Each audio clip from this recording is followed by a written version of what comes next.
The Chicago Bears blow out and dismantle the Jacksonville Jaguars 41-17 as they have now won 3 straight as they look to push towards making the playoffs. So what is going on, y'all? Faiz Sports Talk back at it with another video talking, of course, some NFL here to talk about the Chicago Bears. So if you're a Bears fan and you are excited and hyped because the Bears could potentially make the playoffs and you cannot wait to get and consume Bears news, insight, whatever it is, subscribe to the channel. All right, if you're a Bears fan, subscribe to the channel, follow the channel. Make sure you have the post notifications turned on. I'm here every single week, pregame, postgame, talking about the Bears, and throughout the week even, okay? So I went live after the game. I'm here talking about it again. So, again, if you are new to the channel, go ahead and subscribe and follow me on my social media, guys. I live tweet during the game, my Twitter, my Instagram, all that good stuff. Reach out, ask questions, okay? I got a lot to talk about. This was fun. Let's talk about it. So where do I even begin? How about we start with the offense, which has absolutely exploded as of late. And now the Bears have scored more than 30 points in 4 straight weeks, folks. Count it up. The first time that's happened since, I believe, 1965, okay? So it has been a while, and the Bears offense looks good, okay? So talking about the Bears offense, folks, let's just start with, of course, the quarterback here, Mitchell Trubisky. Folks, here's the thing. I've been calling for this offense for 2 years now, and again, better late than never, but man, this version of the offense right here is the peak of what I was expecting. I'm not saying like the Bears scoring 30 points every single week was going to be the most likely outcome, but when the offense is clicking around the quarterback and you're designing the offense around the quarterback, and it does help when you're playing, not the greatest of defenses, and I will say that, but again, we played and beat the Vikings last week, and the offense still put up 30 points, and they're an average defense, so you don't have to, completely dismiss it. When you do the things that I've been saying in terms of surrounding Mitchell Trubisky and putting him in a system where his strengths are capitalized and his weaknesses are diminished, this is the result you get. And Mitchell Trubisky today played a solid football game, all right? So 2 touchdowns, 1 interception. The interception was a bad one. And this is the thing with Mitchell Trubisky. He still tends to make these throws where you just cover your face and you're like, no, Mitch, why did you do that? And that's what happened today. The interception was just a bad throw. It wasn't even needed to be made. Like, Mitch was rolling around in the pocket and then he got out and he just threw it in the end zone. I think he was going for A-Rod, but he had like 3 guys in there and the Jacksonville Jaguars just picked it off. That was just throw it away, Mitch. Let's get the field goal. Thankfully, the Bears defense picked off Mike Glennon the very next play, and we did get the field goal. But point being is, should have never happened, and Mitch knows that. But the 2 touchdowns, both to Jimmy Graham, who had a very solid game. I'll eat crow here. I'll take my alley here. I've been, obviously been very hard on Jimmy Graham, but played very good today with the 2 touchdown catches, and he's very reliable in the red zone. So Jimmy Graham does, have a very good role on this team in terms of being the red zone threat, and he has been valuable. I will say that. So I will take my L on that if you guys want me to, okay?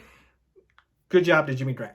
But Mitch overall played a solid game. If I had a greatest performance, I'd probably say a B, could have been better, but was not bad. And then he had the rushing touchdown, which is exactly what Mitch does and Nick Foles doesn't. And we saw Nick Foles today, remember? Because Mitch got benched again. But this time it was because he was helping blow out the opponent, and he did do that, and that's why Nick Foles came in the game, because they didn't want Mitchell Trubisky to get hurt. So overall, I thought Mitch was solid, wasn't spectacular, did what he needed to do, and overall, I was okay with it. David Montgomery, we did not run the football enough. He had 23 carries, and I want more. Feed Monty. I want more Monty. 23 carries for 95 yards. He should have had 30-plus carries. I think Mitch threw 35 passes. No, we need more running. We want to be a running football team first, and then off the run, play action, bootleg, motion.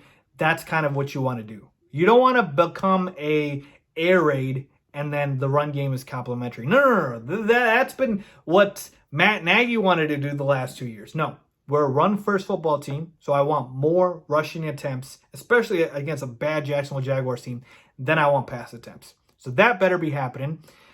And then in terms of Allen Robinson, what will we do without A-Rob, man? Just pay the man. Extend him. $20 million a year. I don't care. Just do it.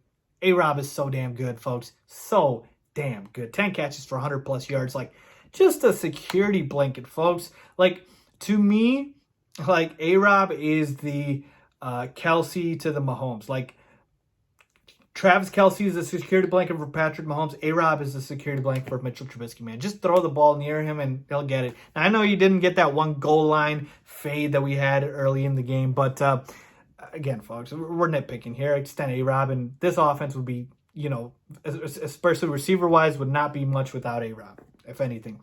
Darnell Mooney, great game for Mooney. I loved what I saw from him.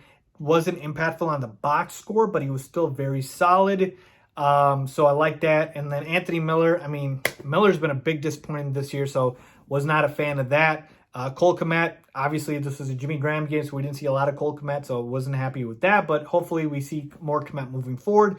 And then, yeah, guys, overall the offense, this was the offense that I've always envisioned. And it's so satisfying to see it come to life. Now let's talk about the Bears defense. The Bears defense gave up 17 points today, but at one point this game was 10-10. The Bears defense has not been good for about a month now. They just have not been good. Chuck Pagano has really taken a step back. Like, this Bears defense, they play a little too careless for me. They don't rush the passer enough. We don't put pressure on the quarterback. Like, Chuck Pagano needs to be able to dial up a little bit more with this defense. So for me, that's been the biggest issue for me with this defense. Like, we are letting Mike Glennon rip us apart in the first half. Like, that should never happen. Okay? We should be an elite defense, and that's what we were earlier in the year. We're not elite right now. So the Bears defense is scaring me, folks. It's really scaring me. Roquan Smith is a beast. He absolutely deserves credit. And he should have made the Pro Bowl. I don't know what people are thinking, but he's been a stud, obviously. But outside of that, right, I know Jalen Johnson was out today. Again, like, we haven't had monster performances. So I need more from this Bears defense. All right? And especially when we go up against good offenses like the Packers we have next week, I need more from this Bears defense. I'm scared, folks. I trust the Bears offense more than I do the Bears defense right now. It's funny. We're at that point now. Like, it's so crazy. I feel like we've lived 3 seasons in one season with the Bears.